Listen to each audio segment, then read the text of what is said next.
Keď niekto povie, že je to krásne, nádherné, tak vám veľmi klame, lebo krásne a nádherné to začína byť podľa mňa od 3 rokov života detí. Takže momentálne je to veľmi náročné, ale musím povedať, že to zvládame. Je to vidieť na mojich kruhoch pod očami, ale asi každý rodič si tým prešiel, takže nie je to úplná taká sranda, ako vám hovoria druhý, že je krásne, je to, uži si to. Ale tak je to pekné samozrejme, ale ten najmenší je najlepší, lebo ja ho volám taký malý mlok. Tam, kde ho dám, tam ho nájdem, ten 4-mesačný. Ale horšie je to s tým starším, ktorý má rok aj 8 mesiacov, že za tým musím stále behať non-stop na očiach. Všetky káble, zástrčky, elektrika, do pračky furt dáva nejaké veci. Vždy zapne nejaký program na pračke, minulé pračku zakodoval.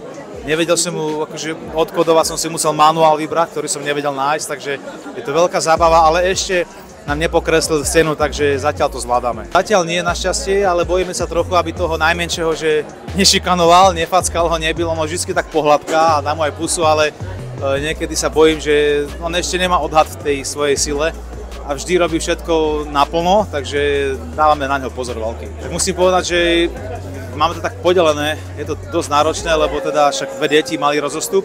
Ona má na starosti toho najmenšieho, keďže ja kojiť neviem a nemôžem.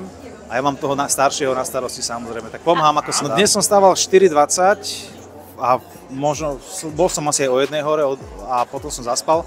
4:20, potom som ešte tak pol hodinku pospal a 6:30 som bol zase hore, takže niekedy nespím 5 dní a niekedy zase spím 5 dní. Je to také, náročné to je, keď musím spievať, lebo tie hlasivky potrebujú oddych, to je sval. A keď nemajú oddych, tak potom to trochu aj cíti, takže mám taký chraplavejší hlas potom.